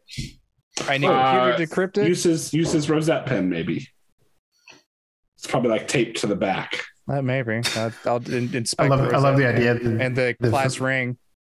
The first email in the data pad is like, remind me to change my password in the future. Right? So Pierre will check the Deus Ex rosette pin, and then he'll check the ring by accidentally ripping out the finger with the ring and then taking it out. Well, I would need either a tech use test or a Cypher's Inquisition test. That's a skill you can get? Yeah, I have Cypher's Astropathic sign. I've literally never been called to use it, but... Well, all right. Well, I'll do the tech use. I'll re-roll that tech use. Yeah, you will. Yeah, Arthur, I have swim. Fight me. Okay. All right, so with minus 1 degree of success, you're unable to decrypt the whole thing. What you're able to glean from like the few, like looking through some of the encrypted data, looking for keywords or names, you pick up the name Flavian. This person may have been part of the group that came here with Inquisitor Flavian 10 years ago. I'm gonna go check the warpy thing, which is the body that came through the warp and teleported and then had some problems. Yep, all right. She looks like she was a soldier wearing like carapace armor. Where if her weapon was probably in the hand, which is currently partly ingrained in the machine now. It's really hard to tell where like the flesh and the stops and the metal ends. Like it's like the two things melded together at a molecular level. It looks like she died quite painfully. She also has an acolyte's pin. Somewhere out there, Grandmaster Andy Serkis is very upset that someone was not using the teleportarium correctly. I mean, like, is there anything I can determine, like, it failed because there's an evil warp field here, or it failed just because somebody fucked up, or they were drawn there by an evil entity? No, it feels like probably they just took they tried to teleport too deep under. Like, I mean, even if you're like trying to get on the Vox to the ship now, it's scratched. All you were getting is like static. So they pushed their luck. They dug too deep. Yeah, and they couldn't properly scan the area and ended up teleporting into an occupied space. Just real quick, are there drums here in the steep? Did the soldier have dog tags or anything? Yeah. I'll take them and I'll hand them to the captain. Yep, no worries. She is from the Tranche Tunnel Fighters, 312. Well, at least she died where she liked to be, in a tunnel. I don't know if that's where they like to be. Yeah, so someone from a hive world, I would prefer not to die in a tunnel or in a hive. Oh, right. They like to fight tunnels. Sorry, I read that wrong. I don't require awareness of this. Somewhere in the distance, you hear the Drums. the percussion of Drums. solid round weapon fire. Interesting. In front How or solid behind are we us? talking? Like autocannon solid, bolter solid? More like auto rifle sort of stuff. That's no worries, then. So front or behind, like you've come from up. It's deeper in the complex. Okay, but in so a in direction. front. Okay. Yeah. Well, let's go see what all the commotion's about. It's not like Maybe we we have to can find the worry party. about Chaos Space Marines coming up behind us and killing us. Oh, we do have to worry about that. Yes, but if we heard them coming behind us, we would move forward faster. All right. Well, the Space Marine captain's like, I can take care of that. Draws his sword and like slices through the mechanics of the lift. How are we going to get back out now? Teleport Homer. Wait, you two have jetpacks. Never mind. Yeah. Also, teleport Homer. I guess it's also true. I gesture to the That's fine. Going back up is not a problem. Listen, we're down to 8 scenes now. We should probably get moving. Like getting back is not an issue. That's what the Homer is for. It should always be. Androchiron is used to being the comic relief, but he is now deeply concerned that the idiots are making the decisions here. No, listen, trust me. It's fine. I've got it set up for, what was it, 6 people or 7 people? It was we set it up for 8. We set it up for 1 more than this party has. Gotcha. Yes. I'm deeply concerned that we have just disabled our path of retreat. We have, We'll yes. be fine. We can't even. We just called the person who would bring us back up, and they didn't answer. Doesn't work like that. Oh my god! We keep moving forward. Basically, once I press this button here, if we are the closest 8 people to this teleport Homer, we're going back to the Heart of Majesty. Adrian, I must admit that I'm very alarmed by how calm the situation you are. Well, he has done this before. Why? I just know how teleportarium Homers work. Like, it's specifically the one manual that I've read. Listen, we'll just reincarnate if anything happens, okay? Congratulations on your purchase of an E16 teleport Homer. Adrian has consistently been the only one of us to survive this time loop situation over and over again, just to be clear. So if he is certain that this is the path, it makes me even more worried, considering it has simply failed every other time. Listen, my idea of what's happening right now is I'm in one direction and nothing has ever changed in my life. Time loop or whatever is irrelevant to me. Why would you want to be part of one direction? Shouldn't you have chosen like Blackpink or something? Okay, we're down to 7 scenes now. We should probably keep on moving. That one was good, James though. is like Xing out. Like, so you've just added another 2 points to your heresy chart, and listen, you do 2 more points and you get a free beheading. So keep it up. All right. Are you? I mean, there's obviously a lot of sound of gunfire ahead. Are you moving forward stealthily or loudly? Are you broadcasting Inquisition incoming? So let's be honest here. The one person in power armor that's able to go ahead stealthily would be the Space Marine. Yeah, probably. I don't know that it's a bad idea to have him go ahead of us and scout, though. Like, I probably have like tassels that make more noise than anything else in this party. Listen, you don't even want to know all the things that are on my person right now that are making all the noise. I like the idea that you got like 7 bandoliers of guns that just like clank every time you take a step. Like, I'm happy to say that if you are not actively trying to announce your presence, that because they're in the middle of a gun battle, they probably won't hear you coming unless. Yeah, it's more a case of, are you trying to actively alert the people the fact you're coming? But I prefer not to. No. Okay, no worries. I walk into the room and unfurl my wings, James. What happens? The chamber ahead opens up into like a massive refectory, like a prison dining hall, basically, with like the various corridors off to the different cell areas. There is a massive battle going here right now. There's probably about 100 people total in this room. One side appears to be the Chaos Cultists from above that bear the signals of Tzeentch, clearly the servants of the marionette. The other group bear the signals of Khorne and wear face masks carved from either wood or made of human flesh, and are waiting in. So it's effectively they're shooting from one side and chain axes on the other side. Some of the Khornate cultists are still shooting, but this is a pitched battle between 2 groups of cultists. You would say at this rate the Khornate group are winning. That's kind of what they do. Yes. Wait, why? I really wish we had a holy hand grenade. That's the big question. Drop it in there. I guess it's not that's a question for another time. I mean, they're here because the marionette gaining existential control over all of reality is a direct threat to their god. Give me perception rolls. Okay. I don't want to do that. I close my eyes.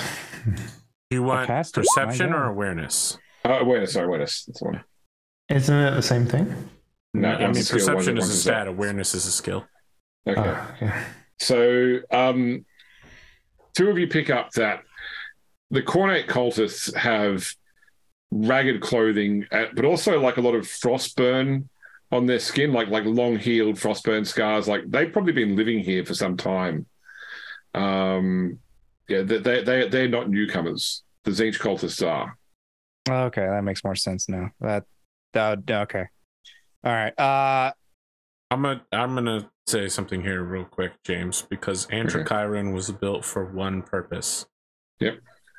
Do I see Evangeline / the marionette here? No, you saw her outside fighting with the Avatar. Yeah, but people are teleporting all over. All right. I don't immediately go Evangeline and then unstealth us. So is there another path, or is that the only path there are? I mean, you've come into this room from the entrance from the main hub. That you can see various ways out of this room. You could, but that being said, the main hub goes to several other prison blocks, so you don't necessarily have to go through this prison block. If you want to avoid this fight, you can, but you don't know what the outcome of the fight will be. You're going to assume that the Cornate cultists will win eventually, probably bloodily as well. Right. I mean, so long as it's not our path that we have to get through, it's fine. I would say avoid the fight as much as possible and wait till later, wait till they show up. All right. So I guess well, we then, check the next prison block, be like, nah, it's not our business, and then we leave. Okay. Well, in that case, then the Space Marine captain stops to set a trap with a frag grenade in the hallway here. So if the winners of the fight come up the hallway behind you, that they'll set off the frag grenade trap. That's a good idea. That's a great idea. Does he want 6 more? I don't know how many frags I have. He's got a starting. They trip one. Like his frag grenade size of a soccer ball, as opposed to your little pinky thing. Yeah, he's like you hold out like 3 frag grenades, and he's like holds up a frag grenade that's basically the same size. I thought we were using frag grenades, not crack grenade. That is a frag. Oh, okay. Well, it's my frag grenade. Right. Well. You double back and try and find way through another passage through another way down. Using the guards pass that you found before, you basically get into like out of the prison areas into like the guard controlled areas, and you descend down into. So do you actually know what a panopticon is, by the way? Yes, it's a prison where it's assumed you're being watched at all times, so you never have to actually prove that you're watching somebody at all times. It's the fear that you are being watched at all times. Yeah. So effectively, structurally, the prison cells part is a gigantic underground chamber with the prison cells on the outside. And a pillar in the middle. And you drop down into like a control room in the middle of that, which has view over all of the various prison cells. Like the Guardians of the Galaxy. Guardians of the Galaxy. Mm-hmm. Yeah. Yes. That's a Panopticon. But substantially bigger. And it works because the one in the Guardians of the Galaxy, they were all surprised when the fighting started. Fear will keep them in line with the Panopticon. Yeah. So down here, there is actually now a bit more warmth because you can actually see there's some natural lava flows that's sort of passing through the bottom of the chamber. Oh, we're doing Minecraft again. Yeah, and it looks so that there's an old steel elevator in the Panopticon in the control room, which obviously descends down beneath the prison into like the mine complex from before. The systems in the prison, like all these systems here, are like on minimal power. There's no cameras. There's nothing operating here. Just basic, a few systems showing like an input cursor.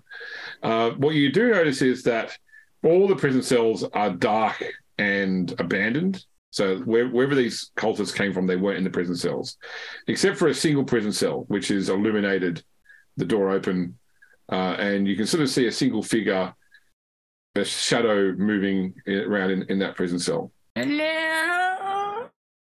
Oh, it's a merchant, guys. Don't worry about it. We can transfer ourselves here. Enchantment? What are you buying? We finally walk there. It's just a pool of blood that he's standing in. Oh my god. That was, yeah. Room full of dead dark spines, just this dude standing around making gems. And it was at that point. It was at that point that I realized that I had every single potion at 99 plus, and I never used any of them in the entire game. I'm like, okay. That's how I can tell you're not a Final Fantasy fan. I was a Dragon Age Origins player. Yeah. Final Fantasy fans would have used all that shit up during mix. Am I getting any warpy sense about this shit? I mean, you said there's a shadow. Omniscience. I mean, like, only insofar as there's definitely a person inside that prison cell moving around. I will re-roll. It's actually just the laundry room for the. You tell me, James. No, you. Surprisingly, you can't tell. Maybe he's too far away. Maybe something about the structure in here is getting in the way of your warp sense. I say he, but it could be he or she, it could be they, whoever's in the cell. All right. Well, I'm just going to walk towards him, I guess. I was going to ask: Is it the cell closed? It's open. All the cell doors are open. Oh, okay. He's just hanging out. Oh wait, yeah, James. I'm just going to switch to looking with my literal warp sight, not with my warp sense. I'm just going to look with my warp eyes. Okay. Yeah, there is a living being inside that cell. I will say that there is an aura of the warper. I'm not a psyker, but there is something warpish about them. Yeah, is it their brain? Does their brain look like maybe they have a Sinutian in it? No, it doesn't look like that. Oh, okay, all right. Continue to escalate my steps. There's something of the warp about that prisoner.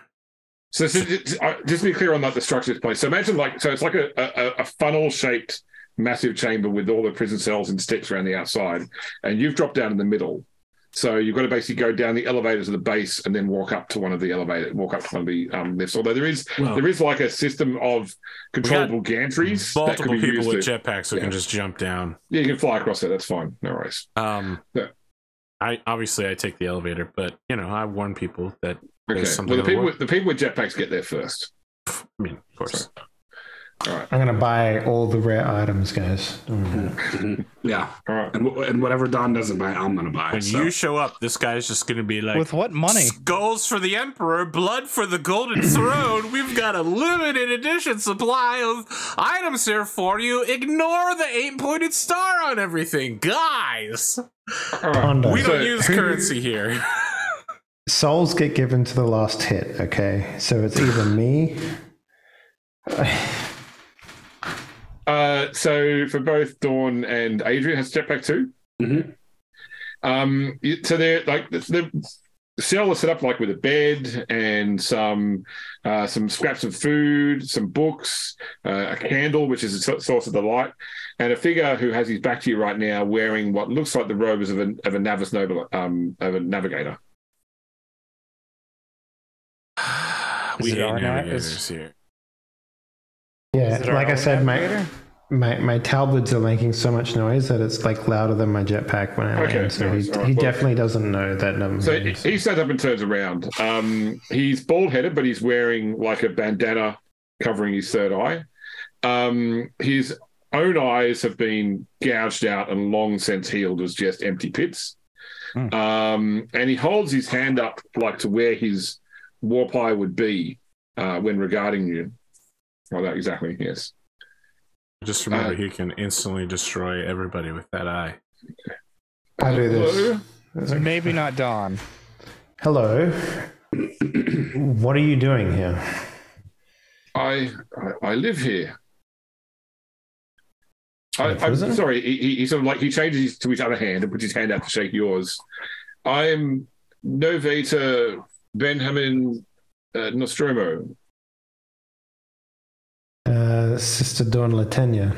All right, hold on a second. We know that all the Nostromos are infected. Which, Adrian immediately is on his guard and says,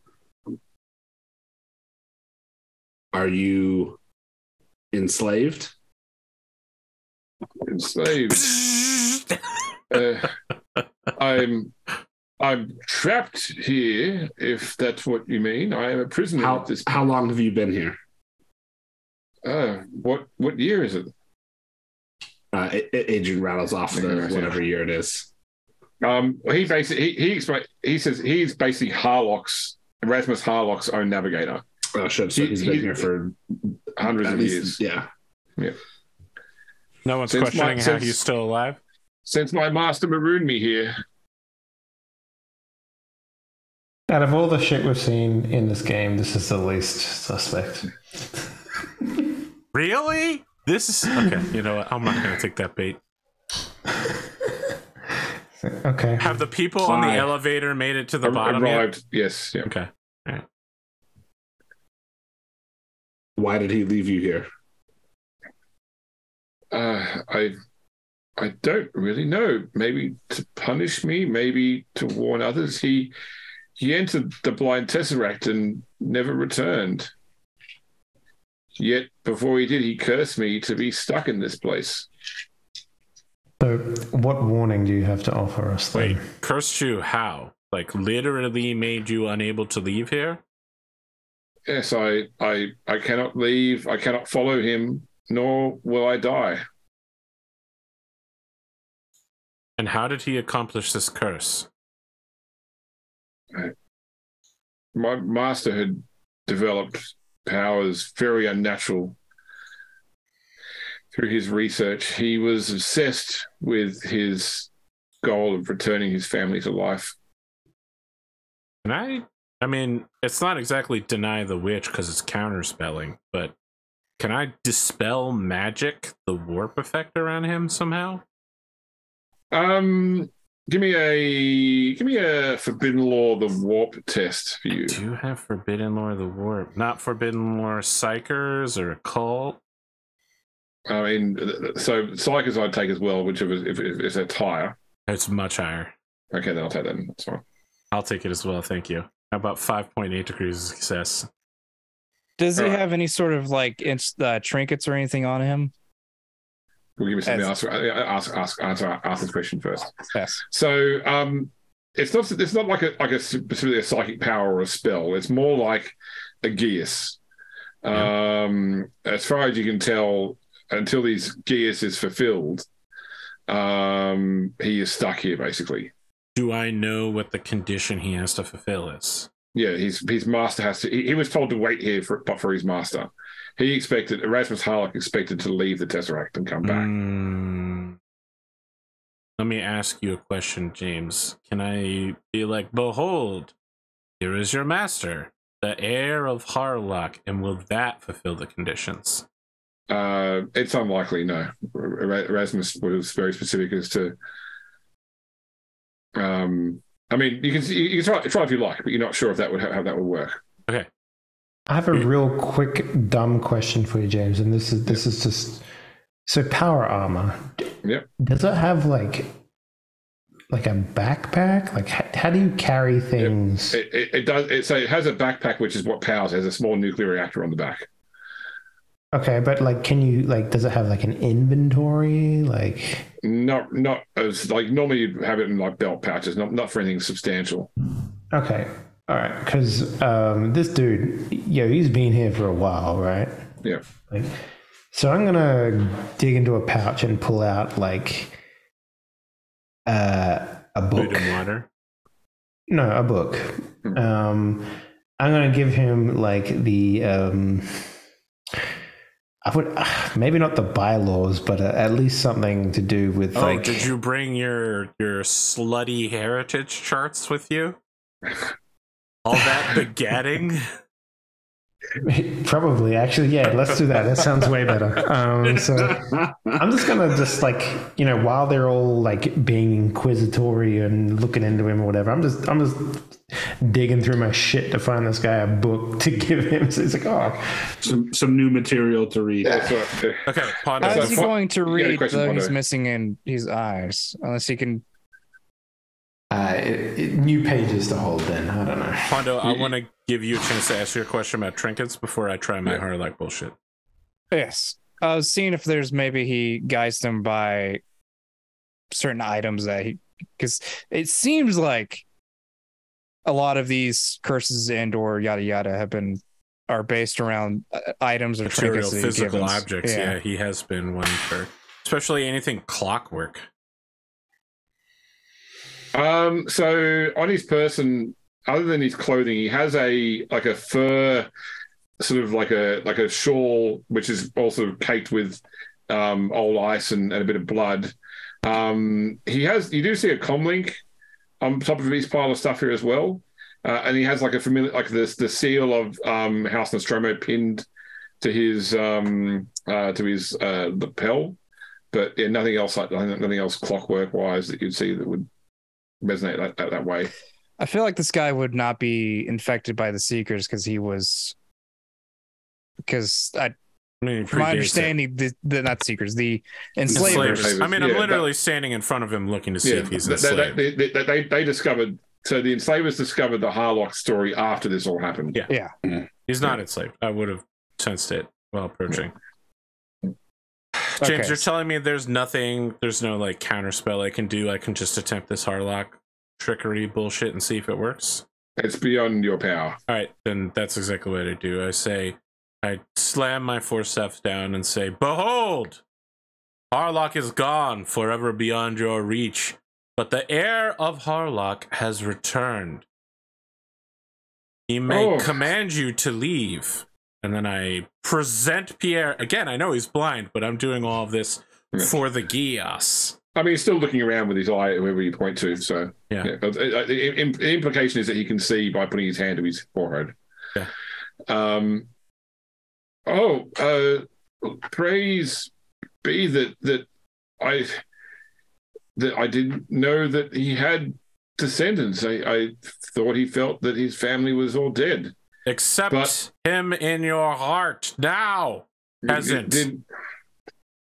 Peasant, he says to a navigator. Hey, we're gonna kill his whole fucking family line. Well, this is wondrous. You can bring your grandsire back. We're How not can gonna I do that? No, why would we do that, Captain? That's terrible. The man's been stuck here for hundreds of years. You can command him to leave by saying that his task is done. That feels too convenient. Of all the other bullshit that my ancestor has done, that seems a bit too convenient to work. All right, well, I settled this up. Good luck, buddy. And I just keep walking. Your sire may never come out. As though I might be related to him by blood, but it's very distant as fact, as that was by the Inquisition came to be due to them wanting to get access to the Tesseract. I can still take you to the door to darkness. The entrance to the Tesseract? Yes. My other question is, how have you survived with all these cultists around? I haven't. I've been killed many times, but I just keep coming back. Eventually, they gave up. Sometimes they get hungry and they try to kill me and eat my flesh before it disappears. But they seem what happened to your eyes? This was Harlock did this before cursing me. Well, at least you can walk. Yes. He shuffles around to demonstrate he can walk. I pull out like 2 tomes of like family trees. I was like, well, here you go. Oh, he's like, it's been so long since I last had a new book to read. Yes, be careful with this one. They're quite saucy. if you take us through the door, if you take us through the blind tesseract, I'll see to it we can get you off this curse as any way as we possibly can. You probably excavate the actual room he's in and just put it on the ship. Yeah. Do you have a talisman and the pattern?